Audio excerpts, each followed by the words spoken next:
another announcement. It's also on this. Sorry, I'll get started to presentation in 3 minutes. But there's also another sort of workshop that's coming up. That's on March 24th. And you could see Abdullahi's announcement on Discord. It's the ICE blockchain workshop. So our sponsor, Mouse Belt, would be hosting a smart contract workshop. It's going to be, I believe, next Thursday, and they would like to get sort of they would like to get feedback from people prior, just to know what sort of level they want to cover the programming workshop. So yeah, do fill it out if you have the chance.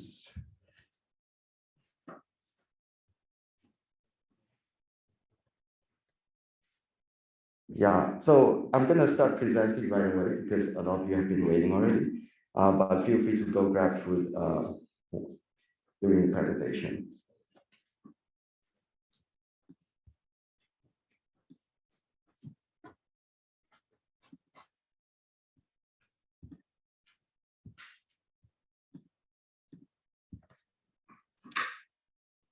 Okay, so there's going to be 2 presentations today. I'm going to start by giving sort of a quick overview on NFTs. This is a discussion because I'm not the most knowledgeable about NFTs myself, but I'm sure a lot of you have prior experience here, and so feel free to chime in and whenever. So just a quick overview of the basics.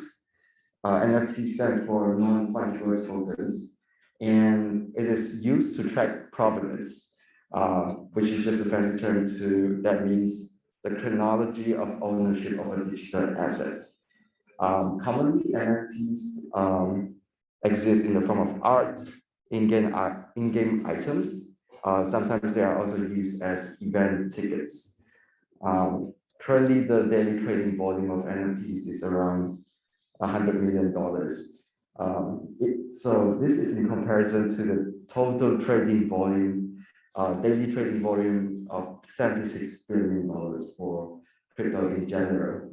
So just to give you a sense of perspective there, NFTs is pretty big on the headlines, but when we look at the numbers, it accounts for around 0.1% of the total daily trading volume. But in terms of the cultural impact that NFTs have, it's pretty big. Here's a quote by Naval Ravikant. He said that NFTs are primitive and people are going to recombine, assemble, and compose these primitives to create incredibly complex systems. So what he's trying to say is that even though NFTs by themselves might not seem like the most technically interesting innovation, what NFTs allow for is sort of creating more and more complicated products where you could, let's say, use NFTs to unlock certain features, or you can build a community around ownership of NFTs, so on and so forth. So they're sort of like primitive Lego pieces that allow you to build more complex products.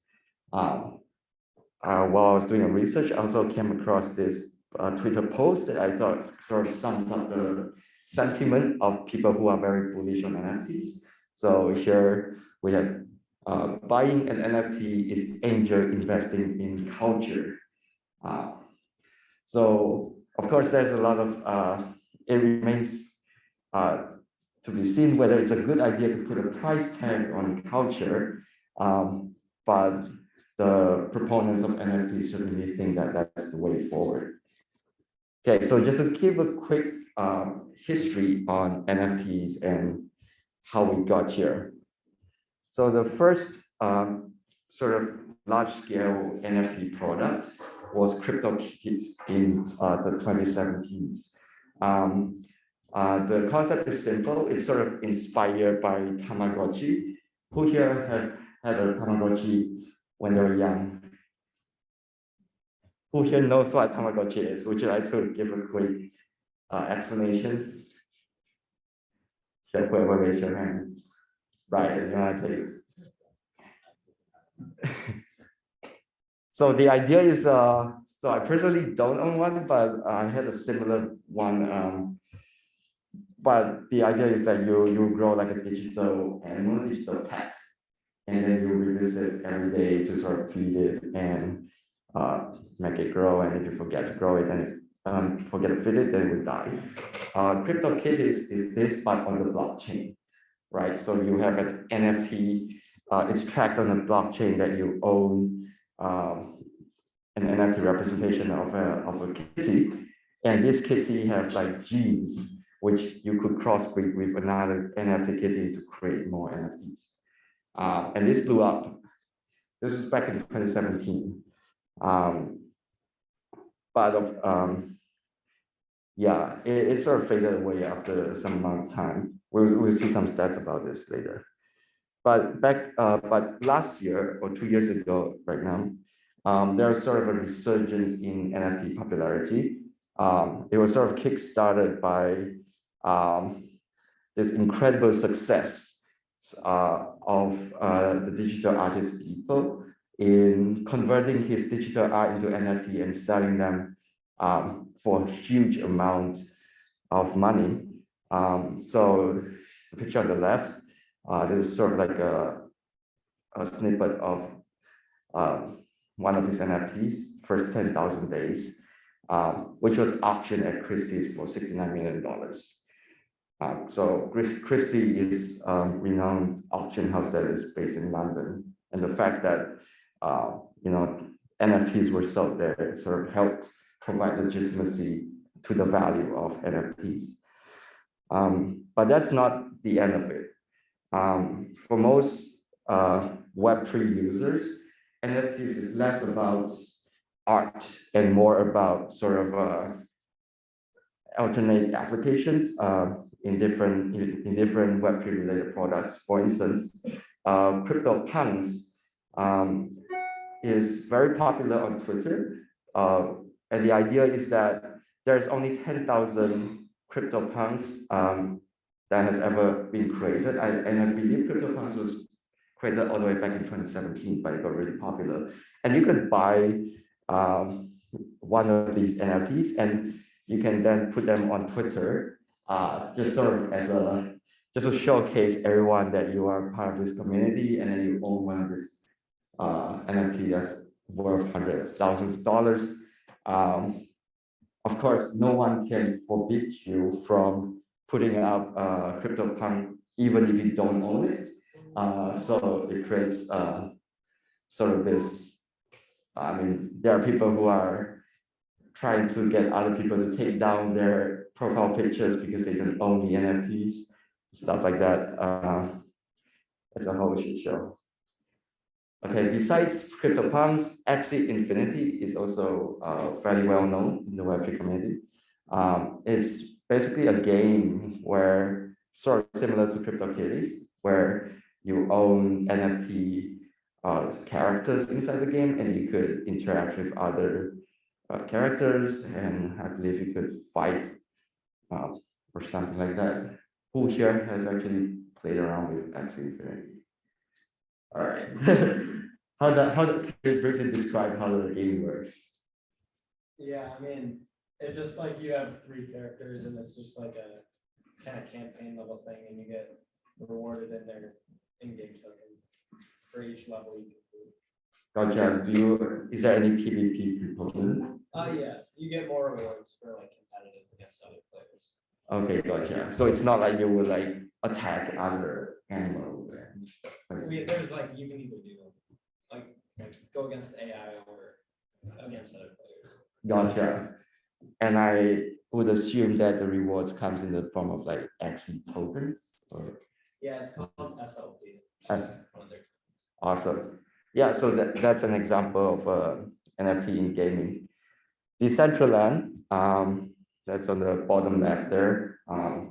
allows you to buy a piece of land. And sort of, it is a 3D world. Everyone shares the same world. So if you buy a piece of land, you could put anything you want. A lot of people sort of buy up the lands that is close by to the starting point and then put up advertisement. So it's sort of like digital real estate, and it's valuable in that you could buy up attention space. You know, people who go into the game, they will see your advertisement right away.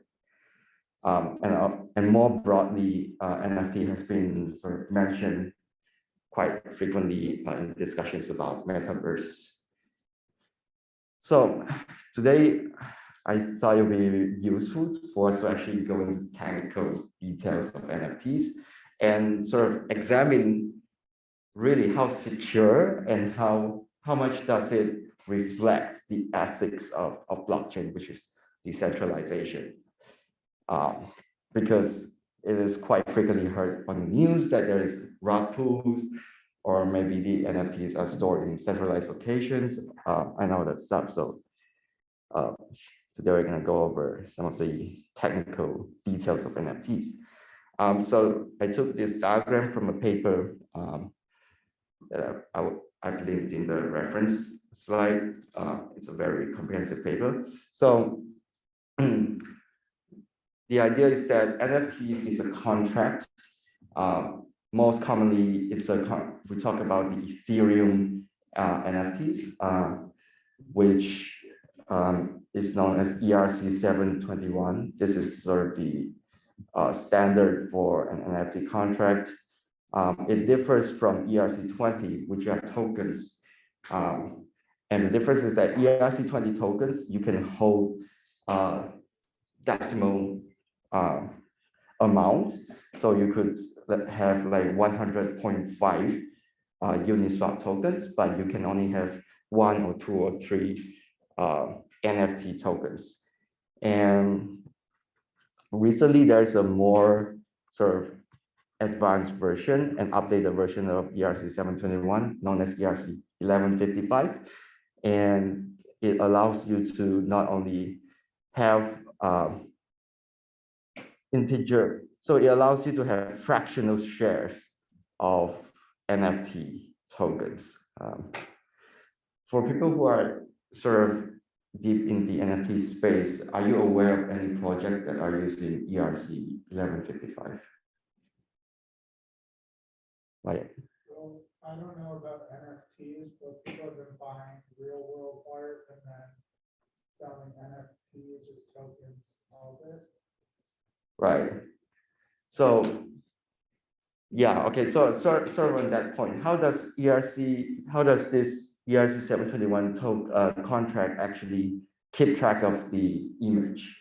The way it works is that these contracts, they are basically a dictionary on the blockchain. A dictionary in the computer science sense of the word, as in it is a list of key and value, and the key is the address, and the value is, sorry, the key is address and token ID, and the value is the URI of the token.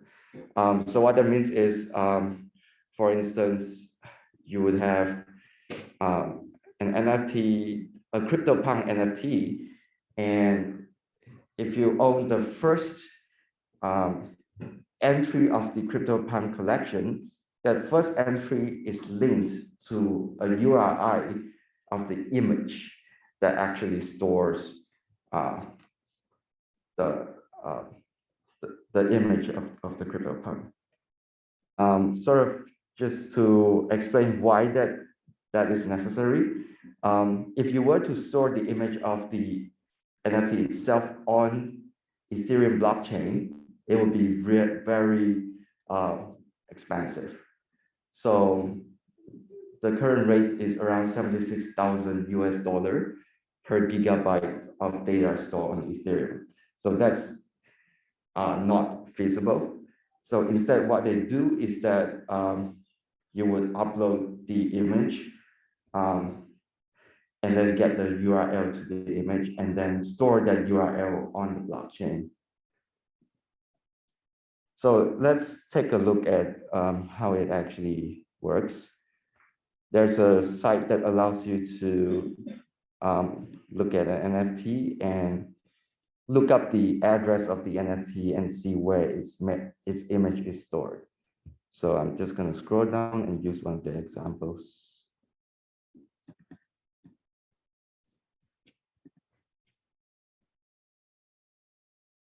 All right, so for instance, we look at this NFT over here. Okay. So this is a JPEG image, and it's being sold at this 0.17 ETH. And we want to know where this image itself is stored. So you go to, oops.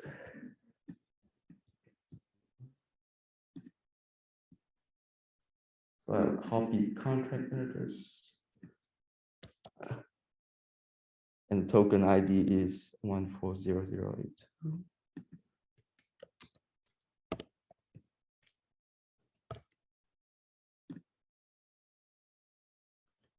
Okay, so this site also tells you how secure this storage is. So it rated it as medium.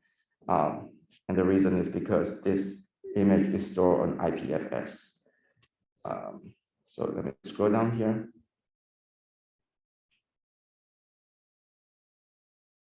So can you upload anyone's NFT on you gotta be the owner? Okay, I'll get to that. That is a good question. So here I'm on Etherscan looking at this NFT contract. And then if I scroll down here, I can see one of the function of the contract. That is URL. And if I type in the ID of this particular NFT, yeah, and it gives me the link. And this is the address that where the image is stored. And if I were to copy it,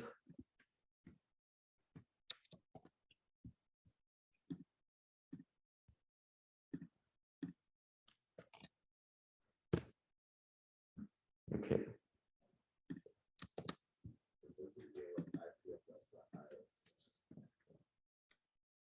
The texts are so small, I can read.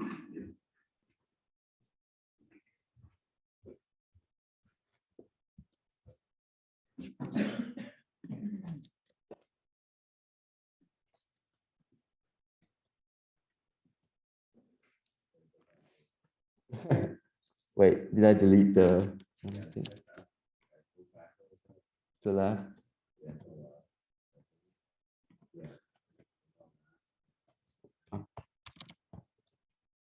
Is that?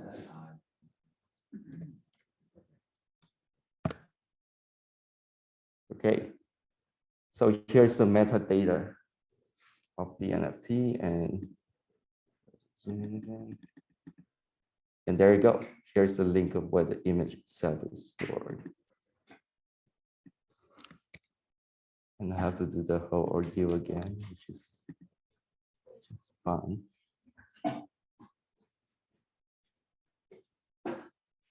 Brian, I'm counting on your guidance.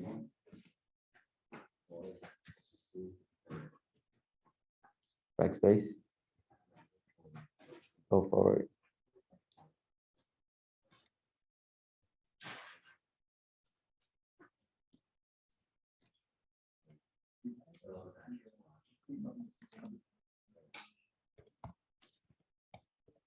Yeah, the reason I needed to do this whole charade is because that URI is in the form of IPFS // which I can only access if I run an IPFS node on my computer, which I don't. So I'll use what is known as a gateway, which is a website which is a server that runs the IPFS node, which I can then access. And ta-da, there you go. Here's the image. And so we know that this image is stored on IPFS. And let me give a quick overview of what that means. So conventionally, in Web 1 and Web 2, files is stored in a single server. And you see the image over here. All the computers, all the clients that will access, they will make a request to the server, and then the server will return the image. But if the server goes down, then you won't be able to retrieve an image. And if it's a NFT art piece that's worth hundreds of thousands of dollars, and when you actually look up the image and it doesn't show anything, that means you lose out on hundreds of thousands of dollars of value, and that is simply too much of a risk to take. So to get around that, the Web3 community adopts a decentralized storage system known as IPFS, which stands for Interplanetary File System, just a fancy name. And the idea is that instead of accessing a single server, anyone could become the server. So you could, if you have the image, you could become a host for that image, and all of the hosts share the same link, so they'll upload it to the same IPFS link. This is also known as content addressing, because the URL is not tied to any particular address of servers, but rather to the content itself. So anyone who owns the content could host it. Yeah. Why is it so expensive to host an image on the blockchain? Good question. So the reason for that is because each blockchain needs to be held in every single node. So when you store an image on a blockchain, you don't just store it on one blockchain. You store it on the computers of every single validator. So on Ethereum, that means you will have to store the image on 100, roughly 100,000 computers, and that's why it becomes so expensive. Yeah. Also has to do with the cost of block space, right? Like the number that you got, that's kind of like an estimate using like gas prices. Yeah, so the number was, you mean $76,000? Yeah. Yeah, that is to do with,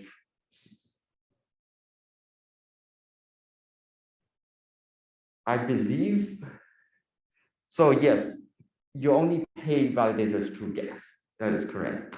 But then the gas adjusts itself to reflect how much storage you take up, which depends on the number of validators on it. So like corresponding with the growth of the blockchain network, there's going to be more validators, and because of that, the gas becomes more costly. And so what ends up happening is you're essentially paying for storage space in every validator's computer. Sort of how the math works out.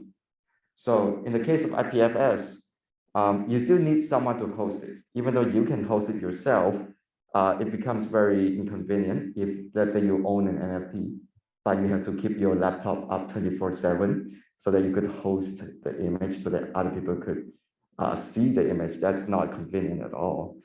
So you could instead pay other people to host it for you. And in sort of IPFS jargon, it is called pinning. So there are pinning services such as Pinata, where you could pay sort of this centralized server to host your image. The core difference being that they don't have to be the only one hosting it. And that's what makes it decentralized. Okay, so there's still one downside to this system, despite being decentralized, and that is, well, you still have to rely on someone to host it, to pin it. You still have to pay sort of a monthly subscription cost to Pinata to actually host that image. What if there is an alternative solution where you could upload the image directly to a blockchain? Well, we know that it's not feasible to upload it onto the Ethereum blockchain because of how costly it is. But luckily, people have thought about this problem and have come up with a blockchain that does exactly that, but very efficient. And it is known as the Arweave blockchain. So storage on the Arweave blockchain is actually permanent. You pay a one-time fee, and it's stored forever. So just to give a perspective on how costly this would be, commonly for, so Arweave is actually used commonly on Solana and Solana NFTs. In order to mint it, you will also have to pay for the costs associated with storing it on Arweave, and it adds up to around 50 cents currently. But of course, the upside to this is that it is permanent.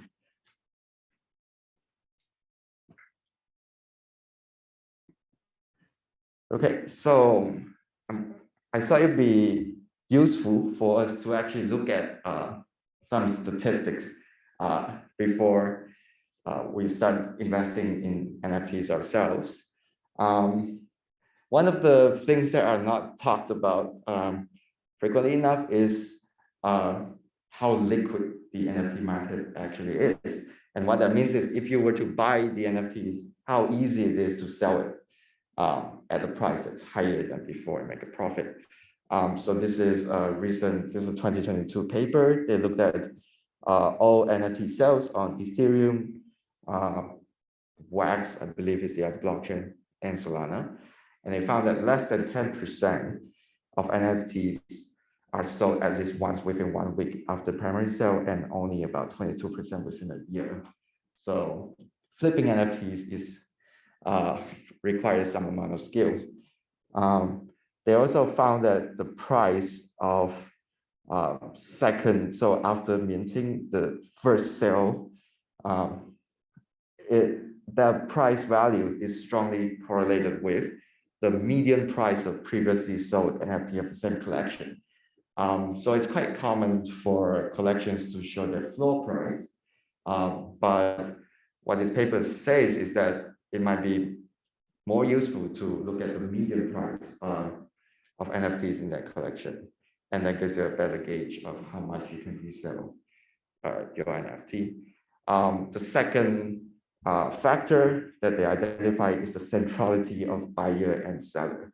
And what this means is that if you could imagine, and I believe I have the picture here, if you could imagine that every trader on the network is a node, and the edges is the amount of transactions of changing hands of NFTs between them, you could build a network. And that gives you information about that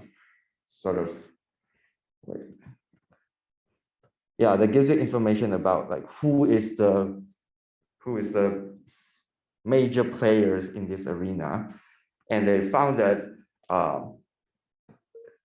identifying who is buying, how central, how popular the buyers of an NFT collection is, gives you information about how valuable that NFT piece is going to be. So let's say if someone who is in this big blue blob over here buys an NFT piece, then you could predict that it's going to be more valuable than if someone who is, let's say, new to NFT buying that token.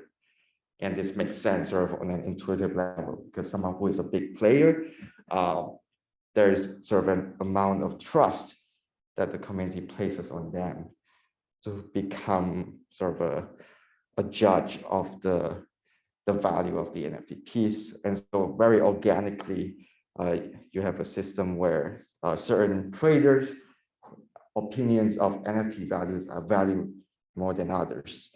And so there's something to pay attention to. Lastly, they also identified that visual features could be used to predict NFT prices. I won't go into too much details, but essentially they were looking at cosine similarity between the images and using that to predict price to good results. So this is what the paper says. I'm personally curious for people who trade in the NFT marketplace, whether you see such a pattern emerge.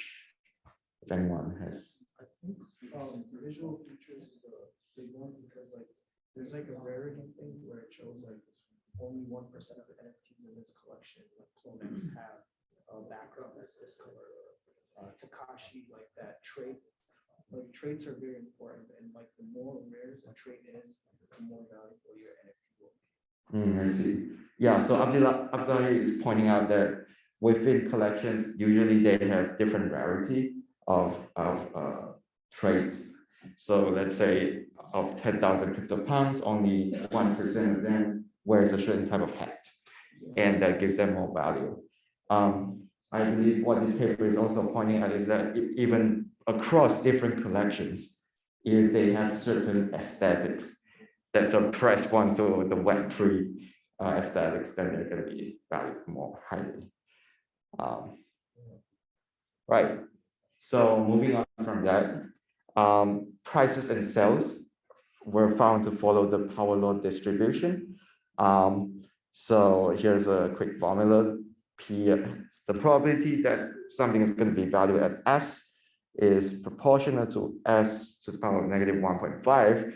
What that means is, let's say if the probability of a token being sold at $100 is 2 to the power of 1.5, less likely than it being sold at $50. And I think the actual statistics is that 10%,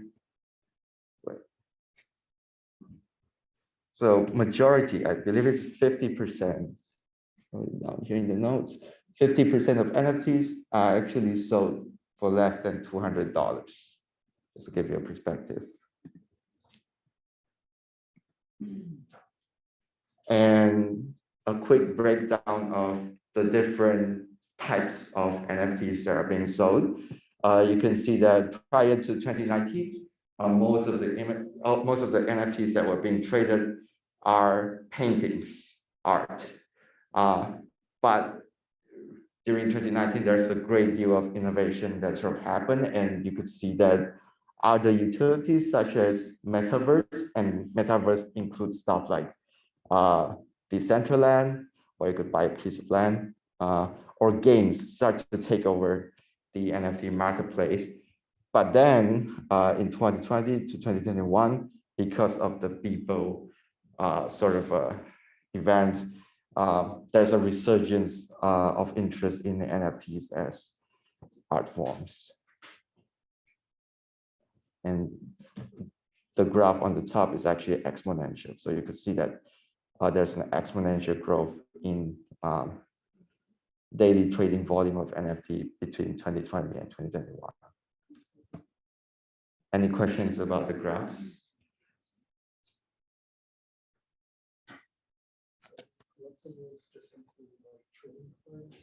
Correct, yeah, so collectibles include trading cards that are less about how that particular piece stands out and more about like how it stands within the collection. Curious to know like, how there is like tickets, for example, like concert or something. Yeah, I linked the paper in the reference. I think they elaborated somewhat on that. But I don't think the use of NFT as tickets has sort of become mainstream by any means yet. Yeah.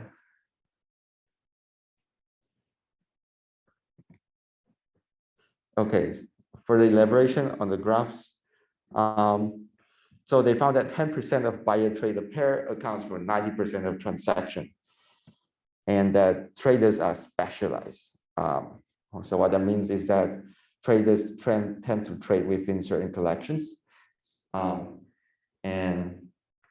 the modularity score is 0.63 over 1. And that NFTs of the same collection are often bought in sequence, which makes sense. That for even not everyday trader, you would usually spend more time looking at specific collections than buying NFTs from different collections.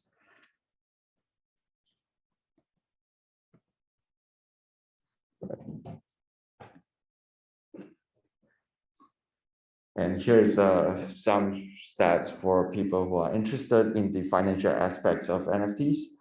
They found that NFTs are actually useful as diversifying assets because if you look at this table over here, for instance, if you look at Bitcoin and Ether, they found that they have a 33.6 spillover value.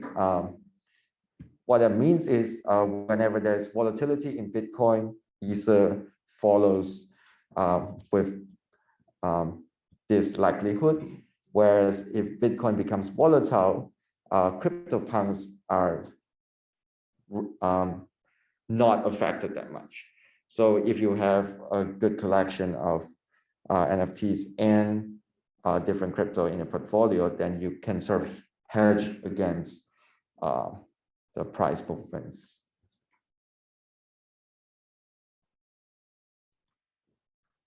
NFTs also made some impact in the DeFi world. DeFi stands for decentralized finance. For instance, Fractional is a website that allows you to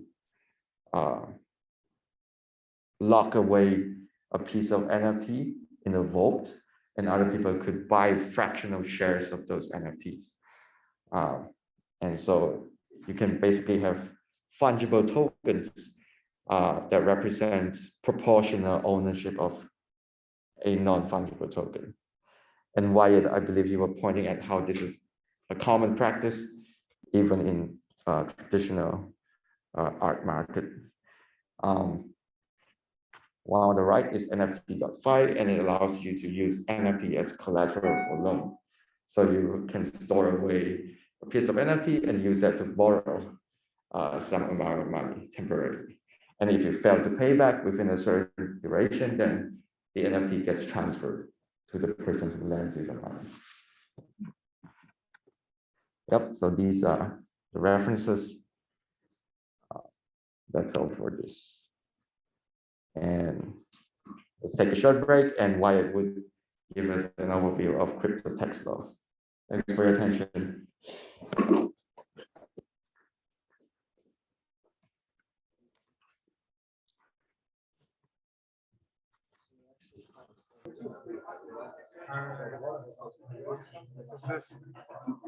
Hello? All right. So, maybe a little less fun than NFTs, but going along with everything NFT and crypto related, the US government wants a cut of it. So, personally, I work, and as of Wednesday, I'm a full-time employee at Clifton Larson Allen LLP. We're a accounting and consulting and tax firm. What I do is I do taxes for big banks. So think JP Morgan, all of those guys. I perform their tax returns, and I performed a total of 12 to date. So I know a little bit about taxes, but I'm by no means an expert in everything taxes, and I'm not a CPA. So just if you're gonna do something completely stupid tax-wise, I didn't tell you to do it, all right? All right, so in order to get started on doing taxes or anything accounting related, we have to understand the very, very basics of accounting. And the very basics of accounting go that assets equal liabilities plus net worth. Net worth is commonly referred to as stockholders' equity if it's a business, but essentially the government mainly cares about an increase in net worth. That's what you're taxed on. Now, that doesn't mean that everything that uses your net worth, you aren't taxed on. But generally, if it increases your net worth, you are taxed on it.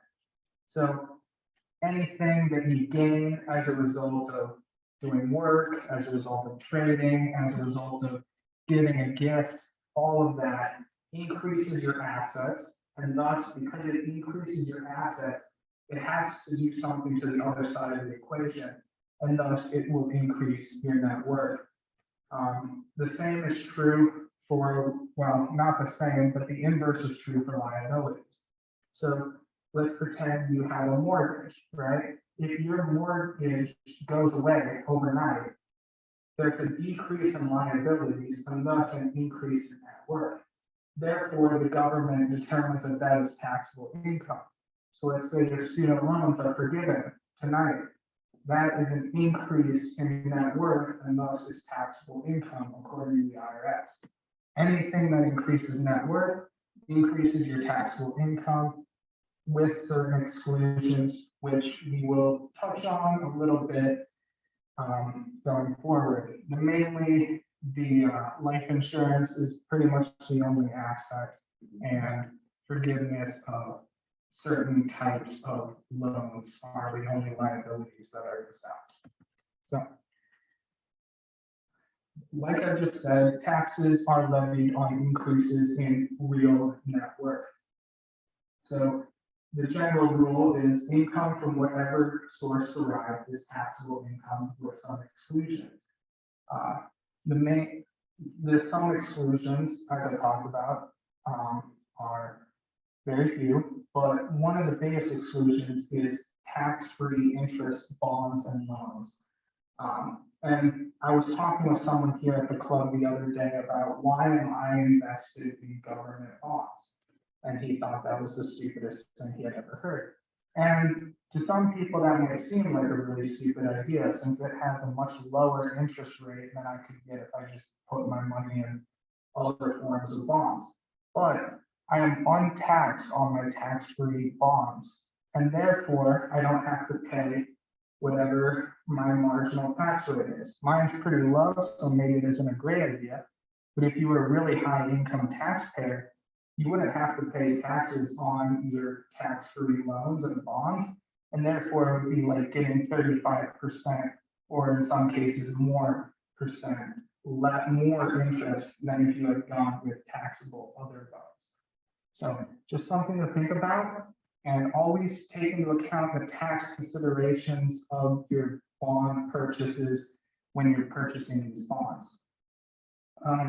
Now, some expenses are deductible, and deductions are generally considered as the grace of Congress. So just because you think something might be deductible, or you feel like it should, doesn't necessarily mean it is, such as medical expenses, rent, home, interest payment, and a couple of others are deductible. But those are extremely rare, and most of them are capped at certain percentages called floors. So like medical expenses, if you spend 7% of your income on medical expenses, well, that's not a deduction. It's just considered reasonable that you would pay 7%, but everything above 7% thus becomes becomes deductible. So odds are you don't need to know that, but if you are, I don't know, chronically ill or something like that, it could be incredibly helpful to consider things like that. But one of the biggest ones on here is rent and home interest. And I think it applies to you guys, so I wanted to talk about it a little bit. When you're leaving college, rent is only sometimes expensive. And in fact, I should say rarely. However, home interest payments, so the interest that you pay on your home loan, is fully deductible. And thus, even if you can't necessarily afford to pay, down principal or other things, home interest is a deduction and thus could make it a much better idea, even if you don't plan on living there for your entire life, to pay the interest payments rather than pay rent, as that is a deduction. Just something to keep in mind as some of us are planning on moving away from home and whatnot in the coming years. And as I said, forgiveness of debt is an increase in net worth and thus is taxable, even if it's not your choice, by the way. So now we're going to talk about forms of income. And this is the real meat and potatoes of why I'm talking about this today. Mainly, we want to talk about how do we decrease our tax liabilities so that while we're trading, while we're messing around in the crypto space, we aren't getting hit by these massive tax bills at the end of the year. Because the goal is to, reduce to increase our after-tax income. So first off is wage and interest income at the highest lines. And the wage and interest income is a really bad way to make money. While it's probably the way you're going to make most of your money, it has the lowest or the highest level of tax rate. So if you get W-2 income from working a job, you're going to pay a lot more taxes on that than if you had capital gains, for example. And interest income, except for the tax-free municipal income, is the same way. So Another way to kind of get out of this is with business income. Business income is a great way to make or to lower your tax bills. So how do we make something business income instead of wage income? Well, you can become a private contractor is probably the best way to do it. So instead of taking a W-2 job, work as a 1099 contractor, and by doing that, you can not only expense a lot of more expenses, but you're also able to get what is called a 1099 deduction, which is way too complicated to talk about here, but essentially, because the corporate tax rate is lower than the individual tax rate, the US government allows businesses to deduct a certain percentage of their income on income taxpayers' personal returns. So business income is better than wage and interest income. But then there's capital gains. And long-term capital gains is by far the best way to make money. It has the lowest tax rate almost universally. Short-term capital gains is higher than long-term capital gains, but it's still much lower than wage and interest income, and is sometimes lower than business income. And then we have collectibles, which have the highest tax rate up to a certain level, around 150,000. So oftentimes you might have, I don't know, you're going to be buying an NFT or something like that. You should always classify your NFT as an investment type property. And therefore, because it's investing type, you get long-term capital gains and thus the lowest possible tax rate versus collectibles. Because if you classify it as a collectible, then you're going to have to pay the highest tax rate. And obviously, we don't want to do that. So here we have a general look at the Form 1040, which is what individuals prepare come tax season. And their representative tax rates. So I will say though, for most of us who are making maybe under $9,000 a year, it might actually be a better idea to just make W-2 income. However, hopefully after college, we are not going to be making $9,000 a year. And thus this is more of a presentation for after that. But even still, it's still best to do the best practices of getting long-term and short-term capital gains over W-2 income. And business income is always better because business income is, as long as it's a pass-through, is taxed at these same rates. And we'll talk about pass-throughs in just a second. So, oh, yep.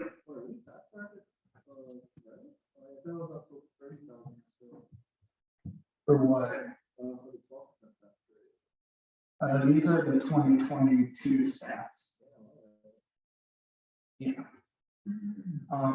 But you also have to remember that, well, not remember necessarily, but most people who are earning under $40,000 a year are going to be paying very, very little in taxes, as the standard deduction is around 14,000. So you get all of that back on your tax bill anyway, and thus you're going to pay almost nothing. So wage income and interest income go on these first few lines. We already talked about them, but like we said, we want to avoid these line items unless they are tax exempt interest in line 2A. Doing that, first of all, if you don't know how to get tax exempt interest income, pretty much you buy that stuff from banks. Go to a bank and buy it. And I know that's not necessarily very popular since we're a crypto club, but hopefully we'll see crypto or blockchain apps start to adopt tax-free interest income, potentially purchasing them for people and dispersing them for people, or even if the government takes it on, because tax exempt interest is just the greatest thing that ever exists. So hopefully that will come in the future. But like I said, wage income, bad. We don't want that. Business and other income, that's what we're talking about next. So business and other income flows from what's called the Schedule 1. And the Schedule 1, it flows from the Schedule C and all this stuff. And this is the Schedule C. But now we're going to go into a hypothetical example of the club's very own Mosaic DAO to talk about how they treat this hypothetical business. Now, I'm assuming that Mosaic DAO is not an actual business, at least not yet. And thus, this is just hypothetical. But in the future, Mosaic DAO will be owned by Quan, Sasha, and Caleb. At which time, let's assume that they both own 1/3 of the business. So this is a very real example for many of us because we might be starting our own crypto projects and they might be incorporated here in the United States. And we want to know how they're treated for tax law.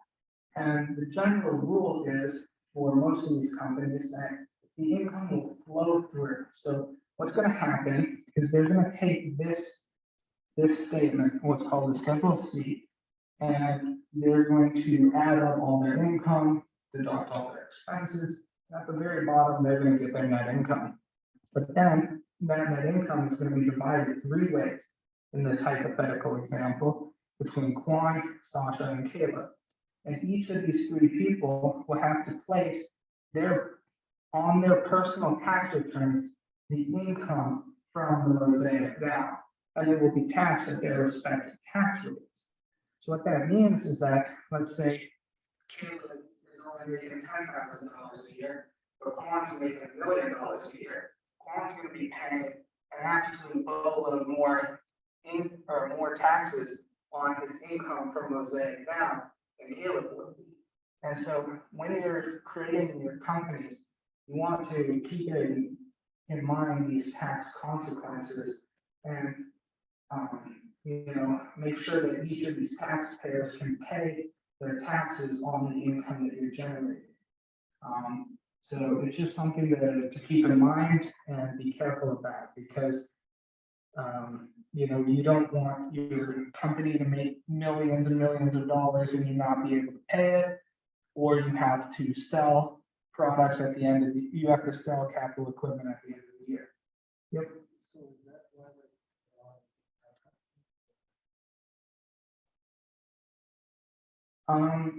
that's more so due to, so I'll get into that in a second, but it's more so to avoid W-2 wages. This is pass-through income.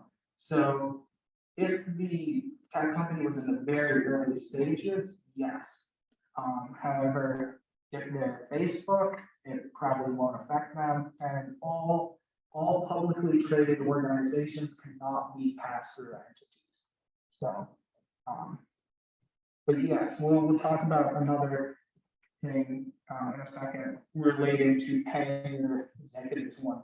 So business income is always strange because of politics. I think we all know which party is pro, business and which party is anti-business, but well, not anti-business, but prefers to give tax breaks to businesses and which one doesn't. And I don't want to get political today, that's not the goal, but the general idea is that this is always changing. And right now in the Build Back Better plan, they're actually trying to get rid of the Section 199A deduction, which was something that the Republicans made back in the Tax Cuts and Jobs Act of 2017. And so all this kind of, is it good to be a small business? Is it good to be a big business? Is all up in the air right now. And if the Build Back Better plan gets passed, it's going to be much better to be a pass to the small business versus, if it doesn't get passed, it's going to be much better to be a large business. So it's just a constant battle of politics having to relate to these things. And my tax professor on the first day of class, he told us that every single aspect of tax law is just based on politics. and it's been that way since the very beginning. So when you're wondering why things are this way, it's because of politics. It always has been. So, like I said, business income goes on section or on line 8. And at the current rate with the 1099 deduction, hypothetically saying that the 1099 or yeah, 199 does not get removed, then it's at 21% even for pass-throughs. So let's say, you know, you're going back to that hypothetical example, right now, Law 199A is in effect. Quan making his $1 million a year and Caleb making his, you know, 1,000 or whatever dollars a year, they both pay roughly the same 21%. And so this was obviously why it is such a political thing, because essentially this is allowing incredibly wealthy landowners or people who have massive amounts of business income to pay 21% tax on their business income, where people who are, you know, lower income taxpayers actually have to pay more on their business income than they would if they made it through W-2 income. So it's obvious why this is a political issue and why it's being attempting to be repealed. So you'll just have to wait and see if it does. So that's why we have this kind of up in the air guide, because depending on who's in charge and who has the most power, depends on if business income is good or bad. But at least for the moment, it's really good. So wrong box, sorry, but it's supposed to be down here, lower in the bottom as capital gains. So capital gains, like I said, are good. You want to get them at long-term capital gains rate because that is super, super good. Essentially, you pay practically nothing on capital gains, but you still pay something. And that brings us to our very last section. This is how you report capital gains. We're running out of time, so I'm going to speed through it.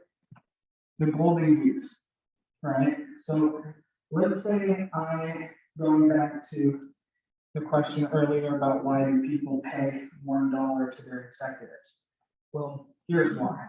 So let's say I'm Mark Zuckerberg and I have massive capital gains that I have to get rid of eventually because all my money and all my net worth is stored in Facebook stock. Well, instead of selling Facebook stock and paying whatever the capital gains rate is going to be, why don't I just sell or lock up my Facebook stock and use it as what do you call it, collateral to get a loan. So what the extremely wealthy people do, or people with a high amount of net worth do, is they put their assets up as collateral and take on liabilities. Thus, because they're increasing their liabilities, their net worth is not going up. And the government doesn't allow you to deduct just because your net worth goes down. They don't care about that. But your liabilities, at least your assets, aren't going up either. So your net worth stays the same. And thus, it's essentially a tax-free way to use the money in your capital gains whenever you want to, without increasing your net worth and thus without increasing your potential tax liability. Yeah, Brian?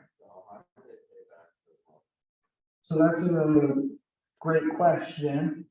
Normally, they just make monthly payments of the interest amount. And when the interest amount is rock bottom low, because essentially they're securing them with Facebook stock, which is easily marketable. You know, and they're obviously very liquid taxpayers, so they're lenders, so they're not super worried. They just pay them back by, well, one of two ways, either through their other forms of income or by selling small amounts of their stock over time. or through other various means. So yeah, it does seem like eventually they just run out of actual money, sadly, or thankfully, depending on your point of view. You do have to pay taxes eventually. You can't just outrun the tax man your whole life, but this is one way to at least push it down the road for quite a while. And yeah, it's considered the golden goose of money. But would I recommend doing this? Only when interest rates are as low as they are, and only if you're going to be paying essentially billions of dollars in taxes by selling your assets. Like if I'm Elon Musk, yeah, I'm doing this. But if I'm you and I probably wouldn't unless, I suddenly got super rich, or would have such a huge tax bill one year that I want to delay it out over my entire life. That's where it's really good thing. And actually, going back to Ryan's question, kind of, interest expenses are deductible. So if you pay interest on your liability, you actually get taxed back from paying the interest. So therefore, it's kind of a double whammy because you're paying interest and then you're getting taxed back on the interest. So it's an even better golden goose. So it's got to be the greatest way to avoid taxes if you're extremely rich or if you're moderately rich. So thank you all for listening. No, maybe it's not the most exciting topic, but I hope it will help you all out going forward and allow you to do some better tax planning if as you get your first jobs and whatnot. So, Klein?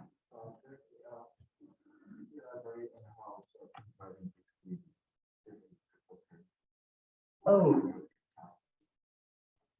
yes, sorry, I totally forgot that. That was this slide. Yeah, I'm sorry. The whole point of the presentation was capital was that. But the, essentially, because cryptocurrency are not real dollars or real cents, we don't care about the capital gains of your crypto while you're just moving it around. So let's say you're buying NFTs with Ethereum. The government doesn't care that you purchased an NFT. All it cares about is that it's still some imaginary asset to them. But what they do care about is once you take that and you turn it into either US dollars or another form of currency that they find or that they believe is a legitimate currency. So that doesn't have to be US dollars. Like if you convert it to gold, you'll most likely be taxed then.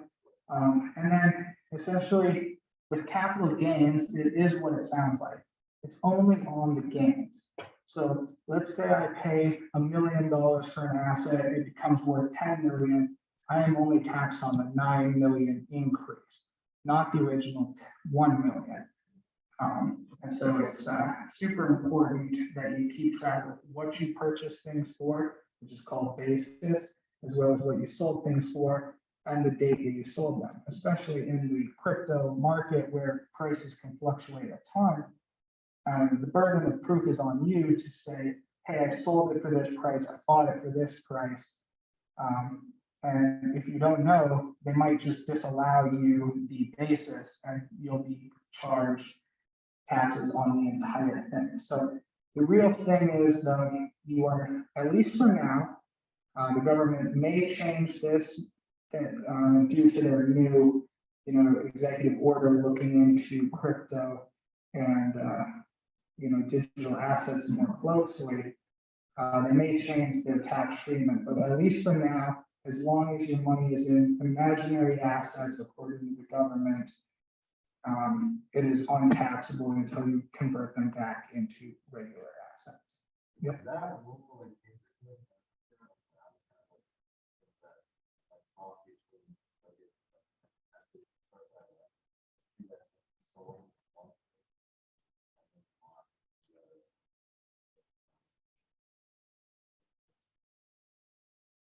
Well, it can depend. So if you're using like a centralized exchange, which I guess many of us are, they would most likely treat it like that.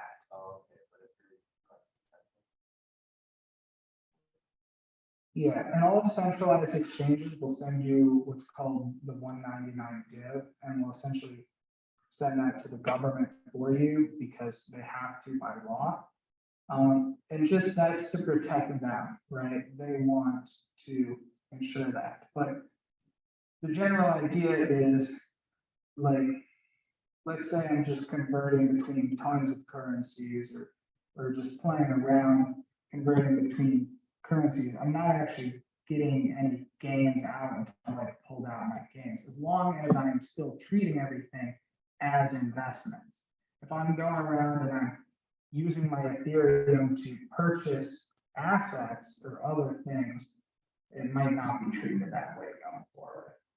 So, yeah, as soon as it turns into a tangible good, which could be considered an NFT arguably, depending on everything. And the other thing is you have to get audited for them to catch you. So, I mean, don't break tax law, but odds are they don't care with how much money we make. If we made way more money than this, they would.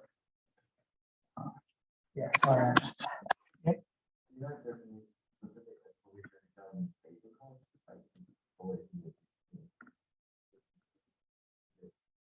Yeah, so if you're converting to USDC and then purchasing goods with it, that would be considered the gain when you purchase the goods.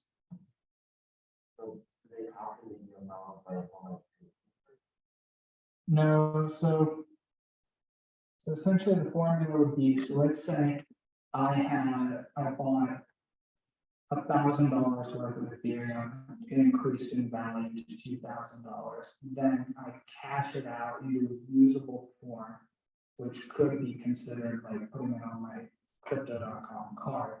The moment I put it into a usable form, that is when it will be taxed. So, yep. Yep. Yes. So one thing though is you can only claim an expense for if it's a if you're operating a business. So if you are incurring large amounts of gas fees, now gas fees would be considered part of the original purchase price, right? And therefore would go against your capital gain. But if you're like commonly transacting or like doing business transactions and you're not in a formal incorporated business, you're not going to get your gas fees back unless you are a formal business. So definitely make yourself a formal business if you're incurring large amounts of gas fees during that.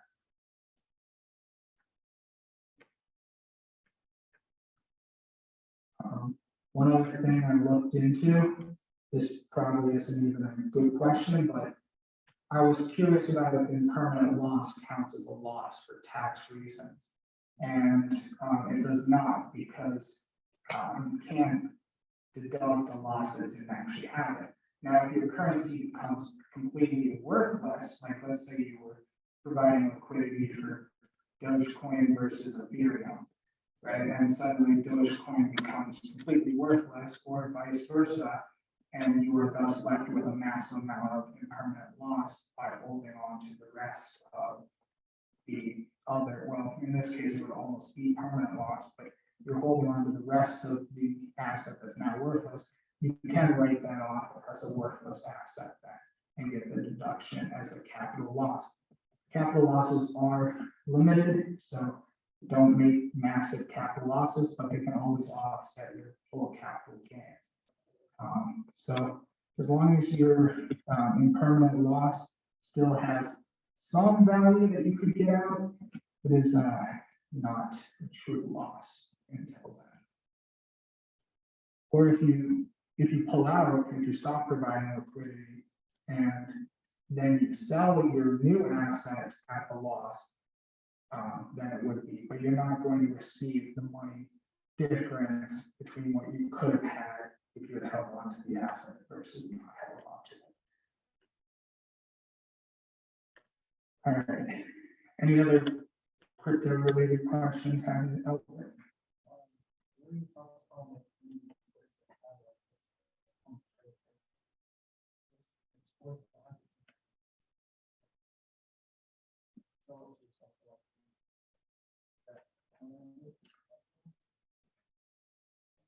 Well, it shouldn't, right, because it's called a light party exchange, selling stuff to yourself, you can't create losses. Problem is, the government just doesn't have the technology or the ability to find if you're doing this. So it shouldn't be, I don't know if it's being treated like that, legend has it that the Paul brothers are doing that.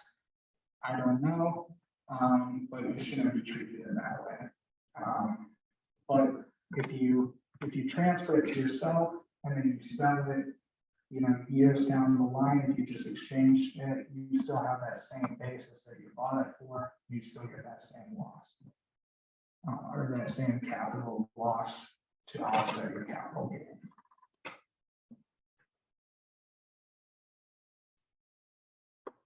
All right, well, thank you guys for listening. Hopefully it's helpful for both crypto and for your personal lives going forward. So thank you all.